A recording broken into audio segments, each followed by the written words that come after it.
already operating under immense pressure. A government shutdown only compounds that stress and threatens the efficiency of our skies. The Airline Pilots Association International, which represents more than 80,000 pilots, is sounding the alarm as well. They said this shutdown is undermining our system's safety. Resources are stretched thin, negotiations are delayed, and strain grows daily. With the Thanksgiving holiday approaching, we are nearing the busiest travel period of the entire year, when millions of Americans will go to airports to spend time with their loved ones. Let us be very clear from the White House today. If the Democrats continue to keep the government closed, we fear there will be significant flight delays, disruptions, and cancellations in major airports across the country this holiday season. If Democrats continue to shut down the government, they will also be shutting down American air travel. The White House is in constant communication with the air traffic controllers, with the airline associations, and with them, we urge Democrats to please pass the continuing resolution so we can just end this madness and this chaos and reopen the government. These are very avoidable consequences. The unnecessary pain, unfortunately, does not end there. Funding for the Supplemental Nutrition Assistance Program known as SNAP, which provides food benefits to low-income families, is beginning to lapse this week in some states. If Democrats continue to hold Americans hostage, there will not be enough funds to provide SNAP benefits for more than 40 million Americans on November 1st. That is next week. Democrats are solely responsible for all of this unnecessary pain. Why are they doing it? To give taxpayer-funded healthcare benefits to illegal aliens, some of whom are violent criminals. During the 4 years of Joe Biden's administration, the Democrats forced Border Patrol to admit illegal aliens into our country with no legal status and minimal screening. A significant number of these individuals are the worst of the worst criminals: rapists, pedophiles, murderers, and even members of the terrorist watch list. Despite having no legal status, paroled aliens were able to file for work authorization, receive Social Security numbers, and access other benefits like Medicaid that are meant for Americans. Since I've found many in this room to repeatedly deny the reality that Democrats gave Medicaid benefits to illegals, and they continue to seek to do just that, I've brought a few verified examples for you today. These are examples of some of the illegals who received Medicaid benefits under President Biden's leadership, and this is what Democrats are wanting to do. This is why they are continuing to keep the government closed. An illegal alien from Laos was arrested for murder, robbery, and felony possession of a firearm. An illegal alien from Guatemala who was arrested for rape and burglary. An illegal alien from El Salvador who was arrested for strangulation, DUI, and burglary. An illegal alien from Mexico who was arrested for attempted murder. The Democrats' open border policies allowed these threats into our country, and then they provided them with free health care. The president and Republicans, through the One Big Beautiful Bill, implemented a common sense reform to end this fraudulent scheme. But that's why the Democrats are continuing to shut down the federal government. They are trying to reverse this and restore taxpayer-funded health care for illegal aliens like these. Throughout this shutdown, Democrats have said this quiet part out loud. Senator Chuck Schumer, the leader of the caucus that is refusing to open the government, said, quote, "Every day gets better as the shutdown continues." Ask the air traffic controllers if every day is getting better, Senator Schumer, and they will tell you absolutely not. House Democrat Catherine Clark said, "There are going to be families that are going to suffer. We take that responsibility seriously, but this is one of the few leverage points that we have." Here is a House Democrat who is admitting that they are using Americans who are suffering as political leverage.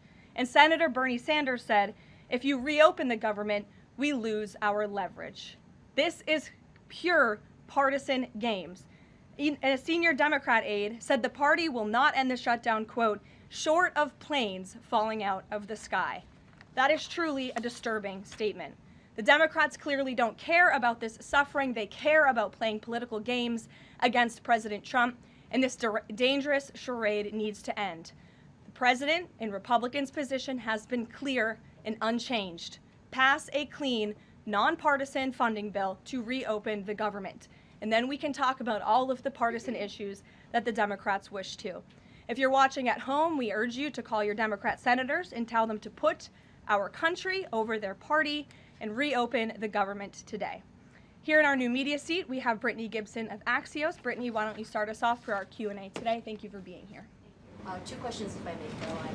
First is, we understand that the president and Republicans will not negotiate on ACA extensions until the government reopens. If and when that happens, what does the president think should be, or what are his plans for preventing rising healthcare costs for Americans? It's a very good question, and I'll leave that to the president to negotiate that when Democrats vote to reopen the government.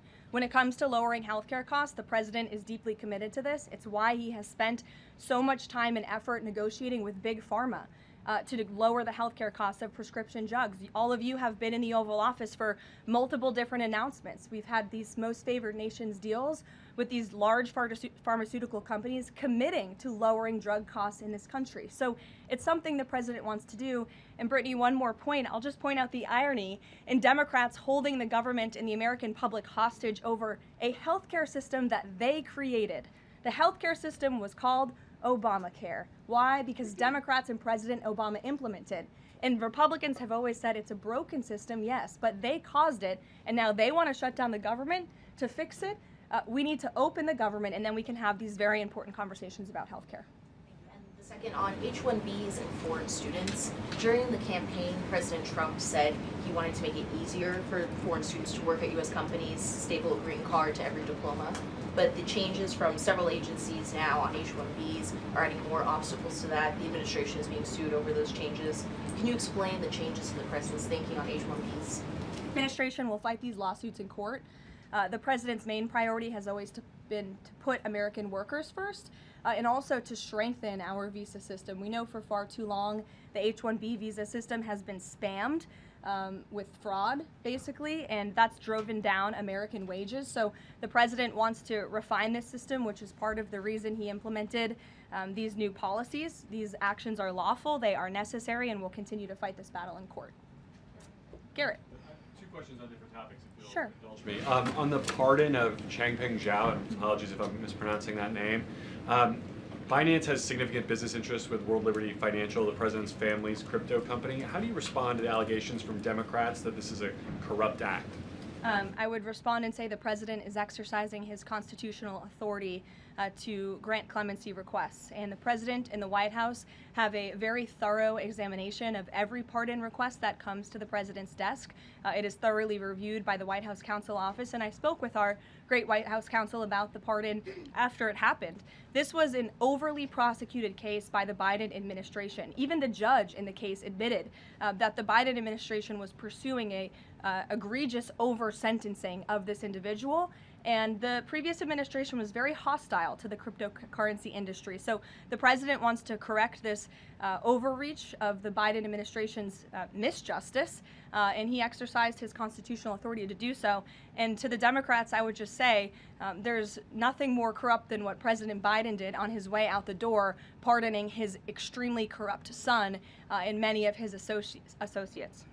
On the ballroom, first of which will probably be several questions about this today, I imagine. Is it a big story? It seems that way. The president's cost estimate has changed several times. I think it's up to $300 million now. Given the nature of all this, will the White House commit to releasing all of the donors and how much they're spending and how much of his own money the president is putting on the line to this? We have released the full list of donors thus far. Perhaps there will be more people who want to generously contribute to this project. And the president, yes, has committed his own resources. And when he releases that information, which I'm very confident he will, you will all see that. We'll see a dollar figure from the president? Yes, you will. And I would also just add the president has been incredibly transparent. I would reject any notion otherwise when it comes to this ballroom project. It's something he personally has obviously taken an interest into and has talked with all of you in this room many times about. You have seen the model in the Oval Office. Last night he showed that for you. But when this plan was presented and when these renderings, as soon as they were complete, the president directed me to come out here and to share them with all of you. I did an entire opening remarks about what this ballroom project was going to look like.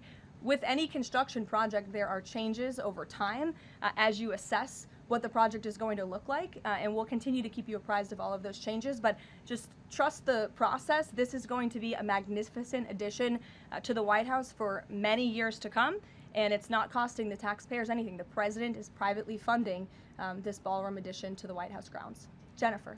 To follow up on that, one thing that's not in the president's model is the East Wing bunker, the president's emergency operations center. Can you say if his update, that $300 million, does that include the cost for upgrading that bunker? Look, like any security enhancements that are made on the White House grounds, those will be made and maintained by United States Secret Service. As for the cost of the ballroom and the construction itself, all of that is going to be, like I've said, privately funded and paid for by the president himself and many generous patriots who have stepped up. Is included in that funding? Correct. Okay, and then can you say, well, that's all right, I'll skip that one. Thanks. Ouija. Thank you, Karoline. More ballroom questions. Okay. So the White House has explained that the reason you didn't submit construction plans to the NCPC is because that commission, along with others, don't have oversight over demolitions, but only over construction. And so far, you haven't built anything. So can you help us understand, can the president tear down anything he wants without oversight? Could he demolish this building or, say, the Jefferson Memorial? So it's not the president who came up with that legal opinion himself. That's a legal opinion that's been held by the NCPC for many years. It's written, so we can get you that background and that research if you wish to include it in your reporting, because it is very important. They have ruled consistently, their general counsel has said, when it comes to phase one of this project, the tearing down of the current East Wing structure, a submission is not required legally for that. Only for vertical construction will a submission be required, and that's a legal opinion from them, and we are following that legal opinion. And again, I would just add, can any president do such a thing to the White House grounds? There have been many presidents in the past who have made their mark on this beautiful White House complex. This briefing room, as you all know, was not once a briefing room. It was a swimming pool. There have been presidents who have completely torn down the executive mansion. If you look at what President Truman did, some of the photos of the construction project that took place in those years, I think sitting here today, we're all grateful for those efforts and the modifications that happened at that time. And again, in due time, the East Wing is going to be more beautiful and modern than ever before, and in addition, there will be a big, beautiful ballroom that can hold big parties and state visits for generations to come. So it sounds like the answer is yes, he can tear down whatever he wants. And then secondly, Ouija, that's not what we're saying. That's a legal opinion that's been held for many years. And interpreting it. No, it's something that presidents have done for years and years. In fact, I have some photos here. Thank you, Pat, to show you the construction that's taken place on the White House grounds. This is the construction of the West Wing in 1902. Look at this, the construction of the West Terrace in 1902. These images look quite similar to what you and the American people are seeing today, the construction of the East Terrace as well. You look at the construction of the West Wing expansion in 1934. So look, this is a legal opinion that's been held for many years. Look at, this is 1950. Yes, it looks a lot like what you were seeing today. Can he demolish anything he wants? What do you think that oversight? rubble is? How did that rubble get there? Right, so I'm asking, and then back to the donors. Go ahead, Reagan. Many of them are. Two Reagan, questions. go ahead. One on immigration and another on Venezuela. It's being reported that the semi-truck driver suspected of killing 3 people in a DUI crash is an illegal immigrant who came in under the Biden administration. Do you know if California gave him a commercial driver's license? And then it also appears that California largely has not been cooperating with English proficiency standards. I'm wondering if the administration has any further plans to punish the state. Yes, I can confirm that California gave this individual a license, and it is something that the Department of Transportation has already looked into. I know Secretary Duffy, who's doing a phenomenal job, has spoken on this many times in the crackdown that the Department of Transportation is taking on these licenses that are wrongfully being issued to people who clearly do not deserve to uphold these positions. As for this case in California, on October 22nd, ICE lodged an immigration detainer for this individual following his arrest by local authorities in California on charges, as you know, of manslaughter while intoxicated and driving under the influence. He killed 3 people, and he first entered the United States in 2022 through the southern border, and he was released into our country by the previous administration. So now ICE has lodged a separate detainer for this individual, and these tragedies are following a disturbing pattern of these criminal illegal aliens being issued commercial vehicle licenses. And so yes, the Department of Transportation is absolutely cracking down on that. I defer you to them for any specifics. Venezuela, President Trump has said Maduro doesn't want to mess with the United States, and this administration is continuing to position more military assets towards Venezuela. I'm wondering if the end goal of this narco-terrorist war is to implement a regime change in Venezuela. The president has spoken on that, Reagan, and I certainly won't get ahead of him. What we've made very clear is that this administration is not going to tolerate international narco-terrorist organizations from trafficking drugs into the United States. And these cartels over time have grown more armed, well-organized, and violent. They have financial means, sophistication, and capabilities needed to operate in the way this administration has. And they have illegally caused the deaths of tens of thousands of American citizens each year. So that's where we are right now with respect to Venezuela, but also any country that is sending purposefully illegal narco-terrorists to the United States of America to bring illegal drugs. Why don't we go in the back? The U.S. and Colombia relationship right now is at one of its lowest points in decades. We heard what President Gustavo Petro had to say about President Trump. We heard yesterday the response from President Trump. Is there any kind of compromises or gestures from the Colombian president that President Trump would like to see in order to de-escalate the tensions? Is it possible a de-escalation? I don't think we're seeing de-escalation from the unhinged leader of Colombia right now, and I don't think the president, frankly, is interested in that at this point. He spoke on this yesterday, and I don't have anything to add to his comments. Go ahead. Yes. Thank you, Caroline. Thank you. In addition to the ballroom and the Rose Garden I'm going patio, into the back, sorry. Go ahead. In addition to the ballroom and the Rose Garden patio, is the president looking at any other renovations or significant kind of projects here at the White House? Not to my knowledge, no, but he's a builder at heart, clearly, and so his heart and his mind is always churning about how to improve things here on the White House grounds, but at this moment in time, of course, the ballroom is really the president's main priority. Kristen. Last week, President Trump announced that he had a productive call with Vladimir Putin. They scheduled a meeting in Hungary. Since then, he has canceled the meeting and he has imposed sanctions on Russian oil companies. Can you talk about what changed that led to this dramatic shift, or even just what occurred in the last week that got us from point A to point B? Sure. Look, the president has always maintained that he would implement sanctions on Russia when he felt it was appropriate and necessary. And yesterday was that day. I think the president has also long expressed his frustration with Vladimir Putin and, frankly, both sides of this war. And he's always said in order to negotiate a good peace deal, both sides need to be interested in a good peace deal. And he feels as though, unfortunately, from the Russian side as of late, he has not seen enough interest and enough action in terms of moving the ball forward towards peace. And so a meeting between these two leaders is not completely off the table. I think the president and the entire administration hopes that one day that can happen again, but we want to make sure that there's a tangible, positive outcome out of that meeting, and that it's a good use of the president's time. Of course, he's traveling to Asia next week. He has a number of events coming up here on the home front as well. He's been incredibly busy, as you all know. You're all tired from covering him and his movements every day, and so we want to make sure it's a good use of the president's time, and the president doesn't want to waste his time, and he said that. The call between the Secretary of State and Lavrov that led President Trump to believe that President Putin or the Russians did not want a peace deal? That was not the sole reason, no. I think the Secretary Rubio felt that was actually a productive call. But again, the president wants to make sure that a meeting between himself and President Putin will be a good use of his time. But what exactly led to President Trump not believing, after his call on Thursday, where he said he did think he wanted peace and wanted a peace deal, to believing that Russians were not? Again, the president wants to see action, not just talk. And I think the president is extremely motivated by the success of his peace deal in the Middle East to get things done.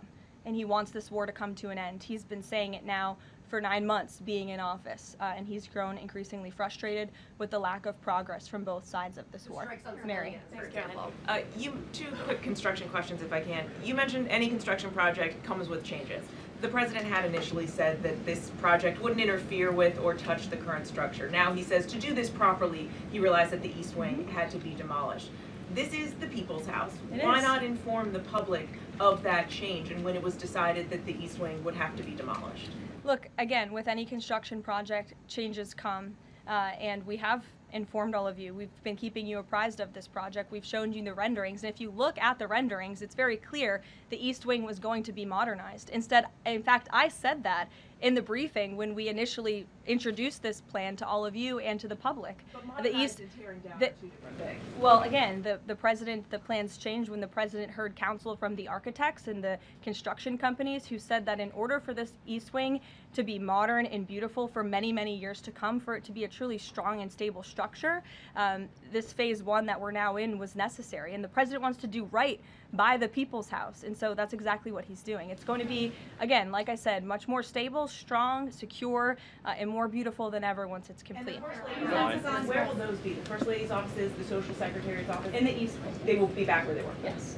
Thank you. Cattle ranchers who supported the president's election have raised some concerns about plans to import beef from Argentina. How will the Trump administration support those farmers? Look, the president hears those concerns. He addressed them yesterday himself. President loves our ranchers, and our ranchers love our president. And in fact, the president did a lot for them in his first term here. They are struggling because of the many horrible policies of the previous administration. The president loves our ranchers, and he also loves American consumers, and he wants to do right by both. So the immediate solution to the problem of the rising cost of beef, the president wants to bring that down, is we have to increase our supply. And so that's what he's doing with respect to these imports. But the president also is looking out for our ranchers with a long-term plan that was released by the Secretary of Agriculture yesterday. It's a 3-part plan. It's very extensive and detailed. I would encourage all of you to read through it. But there's really 3 points to this plan that the president has agreed upon and has entrusted Secretary Rollins to implement. Number 1, strengthening U.S. cattle production through increased grazing access, endangered species reforms, enhanced disaster relief, increased access to capital, and reducing costs for new and young ranchers. We want to incentivize more Americans to get into this noble profession. Lowering long-term costs by cutting inspection costs, increasing market options for consumers with product of USA labeling, and ensuring consumers know that they are eating American beef. It's a good incentive for the American consumer. And lastly, growing the domestic herd while boosting long-term demand to reduce prices for consumers while growing the markets for our ranchers. So President hears them. He has to address both of these problems for the ranchers but also for the American consumer. He promised to lower costs, and that's what he's committed to doing. Caroline, thank you. 2 questions not on the ballroom. The first is, there's a Democrat in Texas who's actually running for Congress who said last night during an interview when talking about fighting Republicans and this administration, quote, "If you hit me in my face, I'm not going to punch you back in your face. I'm going to go across your neck."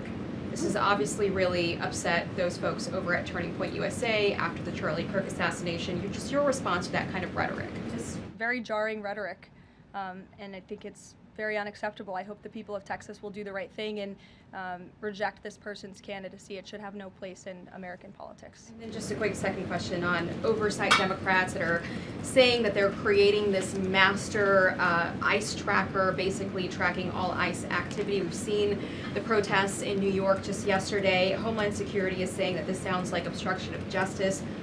What do you say? Again, this is actively putting the lives of our ICE agents at risk. We've seen media outlets, in fact, in this room also write stories about ICE tracker apps that Democrats and other left-wing activists have created to track the location of ICE agents on the ground in our communities. Again, I've said this repeatedly and I will continue to say it. The men and women of ICE are outstanding people. I wish a Democrat on Capitol Hill would actually have the courage or the guts to stand up to their party and sit down with some of these men and women who are doing this incredibly difficult job of enforcing our federal immigration laws. They are, again, simply trying to enforce the law and do their jobs. And if Democrats spent a little bit more time understanding that and also focusing on the people who they are trying to get out of our country every single day. As I spoke about earlier, 3 innocent people in California are dead because an illegal alien who Democrats let into this country was wrongfully issued a trucker's driving license and clearly was not fit for the job because he was driving intoxicated and killed 3 innocent people. Democrats should focus a little bit more on that. Stop trying to fight this president and this administration on every turn and restore law and order. That's all that we and these brave men and women of ICE are trying to do. Mary. Thanks, Caroline. I have 2 questions, one on San Francisco and one on the No Kings protesters. On San Francisco, the president said that he had a call with the mayor and he was planning on surging there, but now because the mayor really wants to fix it up himself, they're going to do that. Is this what Trump hopes happens in pretty much every city? The president hopes, and I've said this so many times, and I think the president's conversation with the San Francisco mayor last night and his statement today prove the president is willing to work with anyone across the aisle, across the country, to do the right thing and clean up America's cities. He is genuinely interested in this effort to make our streets safer, to make our cities safe and clean again. And he heard from the mayor last night, who told him that he is going to earnestly try to make his city better on his own. The president heard him out. He said, okay, I'll give you a chance. We'll be watching, and if you need us, we are here. And if I feel as though you continue to fail your citizens, the federal government may have to step in.